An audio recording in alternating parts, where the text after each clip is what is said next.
ಪ್ರಿಯರಾದವರೇ, ಯೇಸುವಿನ ನಾಮದಲ್ಲಿ ನಿಮ್ಮನ್ನು ವಂದಿಸುತ್ತೇನೆ. ಚೆನ್ನಾಗಿದ್ದೀರಾ? ಸಂತೋಷವಾಗಿ ಇದ್ದೀರಾ? ಈ ಮುಂಜಾನೆ ಸಮಯದಲ್ಲಿ ದೇವರಿನೊಟ್ಟಿಗೆ ಮಾತನಾಡುತ್ತಾ ಇದ್ದಾರಾ? ಈ ದಿನಪೂರ್ತಿ ಆತನ ಕೃಪೆ ನಿಮ್ಮನ್ನು ಆಧರಿಸುವುದು. ಈ ದಿನ ನೀವು ಮಾಡುವಂಥ ಎಲ್ಲ ಕಾರ್ಯಗಳಲ್ಲೂ ಜಯವನ್ನು ಉಂಟು ಮಾಡುವರು. ಆದ್ದರಿಂದ ಭಯಪಡಬೇಡಿರಿ. ಆದರೆ ಮುಖ್ಯವಾದಂಥ ಒಂದು ಕಾರ್ಯ ಏನು ಗೊತ್ತಾ? ನಿಮ್ಮ ಕಣ್ಣುಗಳು ಒಂದನ್ನು ಲಕ್ಷ್ಯವಿಟ್ಟು ನೋಡಬೇಕು. ಅದು ಏನನ್ನು ಗೊತ್ತಾ? ಇಬ್ರಿಯರಿಗೆ 3ನೇ ಅಧ್ಯಾಯ 1ನೇ ವಾಕ್ಯದಲ್ಲಿ ಯೇಸುವನ್ನು ಲಕ್ಷ್ಯವಿಟ್ಟು ಯೋಚಿಸಿರಿ. ನೀವು ಕ್ರಿಸ್ತ ಯೇಸುವನ್ನು ಲಕ್ಷ್ಯವಿಟ್ಟು ಯೋಚಿಸಿರಿ ಎಂಬುದಾಗಿ ವಾಕ್ಯ ಹೇಳುತ್ತದೆ. ಈ ವಾಕ್ಯ ನನಗೆ ಬಹಳ ಇಷ್ಟವಾದಂಥ ವಾಕ್ಯ ಮಾತ್ರವಲ್ಲ, ಈ ವಾಕ್ಯ ನನ್ನ ಜೀವಿತವನ್ನು ಬದಲಾಯಿಸಿತು. ಅದು ಹೇಗೆ ಗೊತ್ತಾ?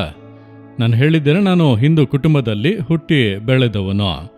ಚಿಕ್ಕ ವಯಸ್ಸಿನಿಂದಲೇ ಅನೇಕ ಪಾಪದ ಸ್ವಭಾವಗಳು, ಕೋಪ, ಸಿಟ್ಟು, ವೈರಾಗ್ಯ, ಹಗೆತನ, ಮೊಯ್ಯಿ ತೀರಿಸುವಂಥ ಸ್ವಭಾವ, ಆ ರೀತಿಯಾಗಿ ಚಿಕ್ಕ ವಯಸ್ಸಿನಿಂದಲೇ ನನ್ನೊಳಗೆ ಈ ರೀತಿ ಕೆಟ್ಟ ಸ್ವಭಾವಗಳು. ಅಂದರೆ ಮಹಾಭಾರತ ಎಂಬುದಾಗಿ ಒಂದು ಕಾವ್ಯವನ್ನು ಹೇಳುತ್ತಾರೆ ಅಲ್ಲವ, ಅದರಲ್ಲಿ ಒಂದು ಕ್ಯಾರೆಕ್ಟರ್ ಬರುತ್ತದೆ ಶಕುನಿ ಎಂಬುದಾಗಿ. ಎಲ್ಲ ಸಮಸ್ಯೆಗಳಿಗೂ ಅವನೇ ಕಾರಣ ಎಂಬಂತೆ. ನನ್ನ ಮನೆಯಲ್ಲಿ ಆ ರೀತಿ ಹೇಳುವರು, ನೀನೊಬ್ಬ ಶಕುನಿ. ಅಂತಹ ಒಂದು ಕ್ಯಾರೆಕ್ಟರ್. ಸೇವೆ ಮಾಡೋದಕ್ಕೆ ಯಾವುದೇ ಯೋಗ್ಯತೆ ಇಲ್ಲ, ಸೇವೆಗೆ ಅರ್ಹತೆ ಇಲ್ಲದವನು ನಾನು. ಹಾಗಾದರೆ ನಾನು ಹೇಗೆ ಸೇವಕನಾಗಿ ಬದಲಾದೆ ಅಂದರೆ, ದೇವರು ಕೃಪೆಯಿಂದ ಪಾಪಿಯಾಗಿದ್ದಂಥ ನನ್ನನ್ನು ರಕ್ಷಿಸಿದರು. ನಾನು ಹೇಳಿದೆ, ದೇವರೇ, ನನ್ನಿಂದ ಹೇಗೆ ನಿಮ್ಮ ಸೇವೆಯನ್ನು ಮಾಡಲು ಸಾಧ್ಯ? ಇಲ್ಲ, ನೀನು ಬಾ ಎಂಬುದಾಗಿ ದೇವರು ಕರೆದು ನಾನು ಒಪ್ಪಿಸಿಕೊಟ್ಟು, ಮತ್ತೆ ಹೇಗೆ ನೀವು ಈ ರೀತಿ ಬದಲಾದಿರಿ ಎಂಬುದಾಗಿ ಕೇಳಿದರೆ ಅದುವೇ ರಹಸ್ಯ. ಈ ವಾಕ್ಯದ ಮೂಲಕ ದೇವರು ನನ್ನೊಂದಿಗೆ ಮಾತನಾಡಿದ್ದು, ಯೇಸುವನ್ನು ಲಕ್ಷ್ಯವಿಟ್ಟು ಯೋಚಿಸು. ಸಾಧಾರಣವಾಗಿ ನೋಡುವುದು ಬೇರೆ, ಲಕ್ಷ್ಯವಿಟ್ಟು ನೋಡುವುದು ಬೇರೆ. ಸಾಧಾರಣವಾಗಿ ನೋಡಿದರೆ ನೀವು ನೋಡಿದ ಕೂಡಲೇ ಹೇಳಬಹುದು, ಇವರು ಬ್ರದರ್ ಮೋಹನ್ ಸಿ ಲಾಜರಸ್ ಎಂಬುದಾಗಿ. ಸ್ವಲ್ಪ ಲಕ್ಷ್ಯವಿಟ್ಟು ಗಮನಿಸಿ ನೋಡುವಾಗ ಏನು ಹೇಳುತ್ತೀರಿ? ಅವರು ವೈಟ್ ಶರ್ಟ್ ಹಾಕಿಕೊಂಡಿದ್ದಾರೆ, ಜೇಬ್ನಲ್ಲಿ ಒಂದು ಪೆನ್ ಇದೆ, ಕೈಲಿ ಬೈಬಲ್ ಹಿಡಿದಿದ್ದಾರೆ, ಅವರ ಕೂದಲು ಬೆಳ್ಳಗಾಗಲು ಆರಂಭಿಸುತ್ತಾ ಇದೆ, ವಯಸ್ಸಾಗುವಂಥದ್ದು ಕಾಣುತ್ತಾ ಇದೆ. ಲಕ್ಷ್ಯವಿಟ್ಟು ನೋಡುವಾಗ ಇದೆಲ್ಲ ಕಾಣುತ್ತದಲ್ಲವ? ಸಾಧಾರಣವಾಗಿ ನೋಡುವುದು ಬೇರೆ, ಲಕ್ಷ್ಯವಿಟ್ಟು ನೋಡುವುದು ಬೇರೆ. ಹಾಗೆ ಯೇಸುವನ್ನು ಸಾಧಾರಣವಾಗಿ ನೋಡುತ್ತೇವೆ. ಆತನು ಬಂದನು, ಅದ್ಭುತ ಮಾಡಿದನು, ಸೇವೆ ಮಾಡಿದನು, ಸತ್ತನು, ಜೀವದಿಂದ ಎದ್ದನು ಎಂಬುದಾಗಿ. ದೇವರು ಹೇಳಿದರು, ಲಕ್ಷ್ಯವಿಟ್ಟು ನೋಡು. ನಾನು ಒಂದೊಂದನ್ನು ಲಕ್ಷ್ಯವಿಟ್ಟು ನೋಡಲು ಆರಂಭಿಸಿದೆ. ಅದಕ್ಕೆ ಈ ಸತ್ಯವೇದಲ್ಲಿರುವಂಥ 4 ಸುವಾರ್ತೆಗಳು, ಮತ್ತಾಯ, ಮಾರ್ಕ, ಲೂಕ, ಯೋಹಾನ ಇದೆ ಅಲ್ಲ, ಅವುಗಳನ್ನು ಮತ್ತೆ ಮತ್ತೆ ಮತ್ತೆ ಓದಿ ಒಂದೊಂದು ವಿಷಯಗಳನ್ನು ಕೂಡ ಸೂಕ್ಷ್ಮವಾಗಿ ಗಮನಿಸಲು ಆರಂಭಿಸಿದೆ. ಯೇಸು ಕುರುಡರಿಗೆ ದೃಷ್ಟಿ ಕೊಟ್ಟರು, ಅಷ್ಟೇ ಗೊತ್ತು. ಆದರೆ ಹೇಗೆ ಕೊಟ್ಟರು? ಹೇಗೆ ಅವರೊಂದಿಗೆ ಮಾತನಾಡಿದನು? ಹೇಗೆ ನಡೆದುಕೊಂಡನು? ಹೇಗೆ ಅವರನ್ನು ಮುಟ್ಟಿದನು? ಒಂದೊಂದನ್ನು ಕೂಡ ಧ್ಯಾನಿಸುತ್ತಾ ಆತನು ನಡೆದುಕೊಂಡದ್ದು, ಆತನು ಮಾತನಾಡಿದ್ದು, ಆತನು ಅದ್ಭುತ ಮಾಡಿದ್ದು, ಆತನು ಶತ್ರುಗಳಿಗೆ ಉತ್ತರ ಕೊಟ್ಟದ್ದು, ಕಷ್ಟಗಳನ್ನು ಸ್ವೀಕರಿಸಿಕೊಂಡದ್ದು, ಅದೆಲ್ಲವನ್ನು ಕೂಡ ಲಕ್ಷ್ಯವಿಟ್ಟು ಒಂದೊಂದಾಗಿ ಗಮನಿಸಿ ನೋಡುತ್ತಾ ನನ್ನ ಹೃದಯವನ್ನು ಅದು ಸ್ಪರ್ಶಿಸಿತು. ನಾನು ಈ ರೀತಿ ಬದಲಾಗಬೇಕಲ್ಲ, ನನಗೆ ಈ ಸ್ವಭಾವ ಬೇಕಲ್ಲ, ನನಗೆ ಈ ಗುಣ ಬೇಕಲ್ಲ, ಯೇಸುವೆ ನಿಮ್ಮ ಹಾಗೆ ನನ್ನನ್ನು ಬದಲಾಯಿಸಿ. ಆ ರೀತಿ ನನಗೆ ಆಸೆ ಬಂದಿತು.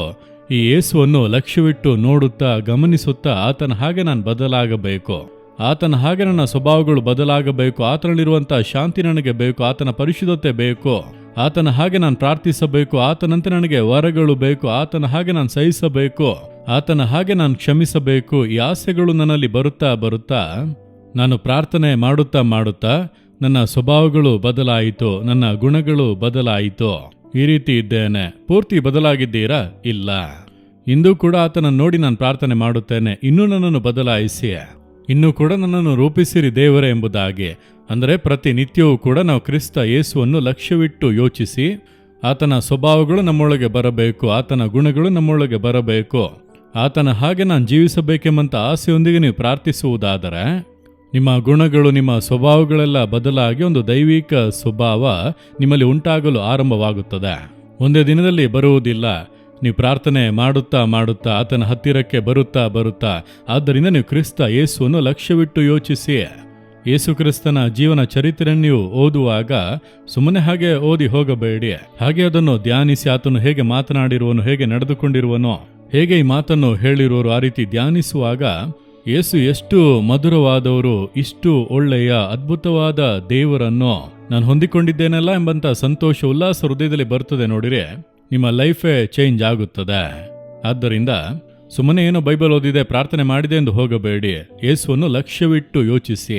ಪ್ರತಿನಿತ್ಯ ಆತನನ್ನು ಲಕ್ಷ್ಯವಿಟ್ಟು ನೋಡಿ, ಯೇಸುವೆ, ನಿಮ್ಮ ಹಾಗೆ ನಾನು ಬದಲಾಗಬೇಕು, ನಿಮ್ಮ ಹೆಜ್ಜೆ ಜಾಡಿನಲ್ಲಿ ನಡೆಯಬೇಕು, ಕೃಪೆ ಕೊಡಿ ಎಂದು ಕೇಳಿರಿ. ಆತನು ನಿಮ್ಮನ್ನು ಬದಲಾಯಿಸುತ್ತಾ ಇರುವನು.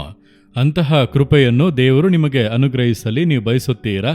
ಯೇಸುವಿನ ಹಾಗೆ ಬದಲಾಗಬೇಕೆಂದು ಆಗ್ರಹಿಸುತ್ತೀರಾ? ಆತನ ಶಾಂತಿ, ಆತನ ತಾಳ್ಮೆ, ಆತನ ಸಹನೆ, ಆತನ ಪ್ರೀತಿ, ಆತನ ಪ್ರಾರ್ಥನೆ, ಆತನ ಕೃಪಾ ವರಗಳು, ಆತನ ಹಾಗೆ ನಿಮಗೆ ಅಂತ ಆಸೆ ಇದೆಯಾ? ಹಾಗಿದ್ದರೆ ಹೃದಯದಲ್ಲಿ ಕೈ ಇಟ್ಟುಕೊಂಡು, ಯೇಸುವೆ, ನಿಮ್ಮ ಹಾಗೆ ನಾನು ಬದಲಾಗಬೇಕು, ನಿಮ್ಮ ಹಾಗೆ ಮಾರ್ಪಡಿಸಿ, ಇನ್ನು ನಿಮ್ಮನ್ನು ಲಕ್ಷ್ಯವಿಟ್ಟು ಯೋಚಿಸಬೇಕು, ಆ ಅನುಭವವನ್ನು ನನಗೆ ಕೊಡಿರಿ. ನಿಮ್ಮ ಸ್ವಭಾವಗಳೆಲ್ಲ ನನಗೆ ಬೇಕು, ಆ ರೀತಿ ನನ್ನನ್ನು ಆಶೀರ್ವದಿಸಿ. ಯೇಸುವಿನ ನಾಮದಲ್ಲಿ ಆಮೇನ್, ಆಮೇನ್. Jesus redeem Kannada YouTube channel ಅನ್ನು ಸಬ್ಸ್ಕ್ರೈಬ್ ಮಾಡಿ.